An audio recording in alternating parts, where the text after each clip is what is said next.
Bom dia, mais um estudo do Bem Segue. Hoje eu vou compartilhar aqui 2º Nef, capítulo 13, versículo 9.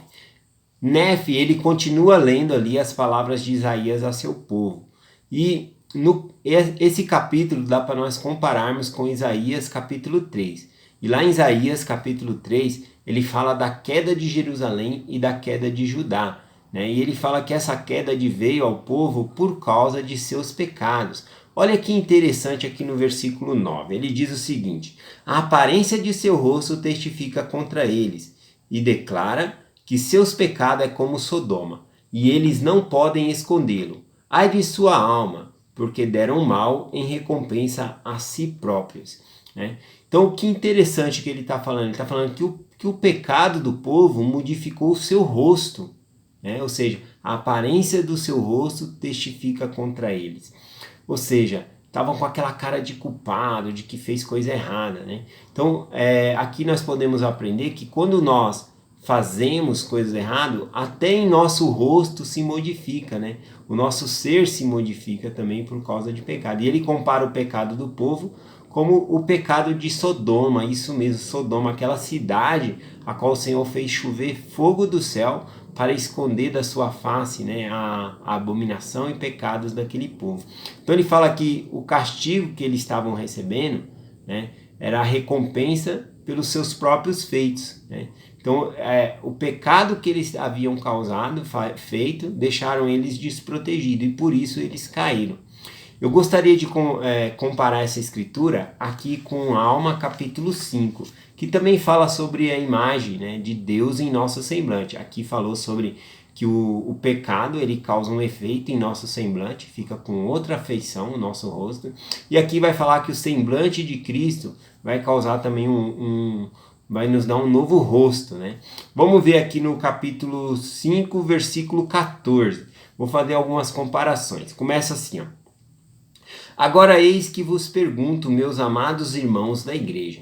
Então, a alma, ele está falando aos membros da igreja, tá bom? Então, Isaías também estava falando aos membros da igreja, estava falando ao povo do convênio do Senhor. Ele continua dizendo assim: haveis nascido espiritualmente de Deus, né? O nascimento espiritual que nós conhecemos é o batismo, né? Que é a morte e o começo de uma nova vida, é um nascimento. Mas o nascimento que a alma está citando aqui não é o do batismo, é de você não simplesmente modificar o seu comportamento. Você foi batizado, agora eu vou ter um comportamento diferente. Ele está falando de você se tornar um novo ser. Né? Vamos continuar aqui para podermos entender. Ele diz assim: haveis recebido sua imagem em vosso semblante. Ele está falando do semblante de Cristo, que nós devemos receber a imagem do semblante de Cristo em nós. Haveis experimentado essa poderosa mudança em vosso coração? A mudança que ele fala é essa, de que você ter o desejo só de praticar o bem, de fazer o bem a todas as pessoas e não ter desejo de pecar. É dessa poderosa mudança que ele está falando aqui.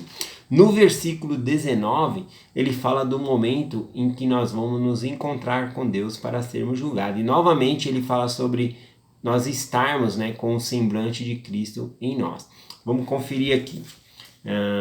Pergunto-vos: podeis naquele dia olhar para Deus com um coração puro e mãos limpas?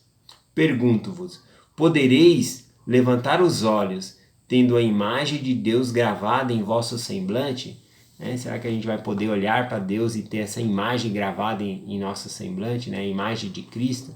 Então é uma pergunta bem interessante aqui. Como que nós adquirimos a imagem de Cristo em nosso semblante? Guardando os mandamentos, fazendo as coisas certas.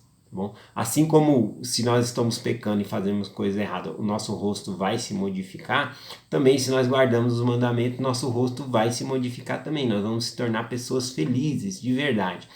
Então eu vou fazer uma comparação aqui, um exercício para vocês. Vocês dão uma olhada assim nos missionários, né? Que é os elders que estão fazendo missão, assistem. Dá uma olhada no rosto dessas pessoas, desses missionários, né? Eles estão de 18 a 25 anos ali fazendo missão. Vê se você consegue enxergar o semblante, né? A imagem de Cristo no semblante desses jovens. Né? Após vocês fazerem isso, faz uma comparação. Pega outros jovens da mesma idade na rua e dá uma olhada. Vê se você consegue enxergar o mesmo semblante de Cristo nessas pessoas também. Então é um exercício aí para você fazer, tá bom? Tem uma irmã na igreja aqui, né, que ela passa por bastante provação em questão de saúde, né? Ela está sempre com dores, né, por conta de problemas de saúde, da doença que ela tem. E para você ter ideia, ela tem que tomar morfina, né, que é um remédio mais forte que tem para dor, né? E ela tem que tomar de 6 em 6 horas, de 8 em 8 horas ali.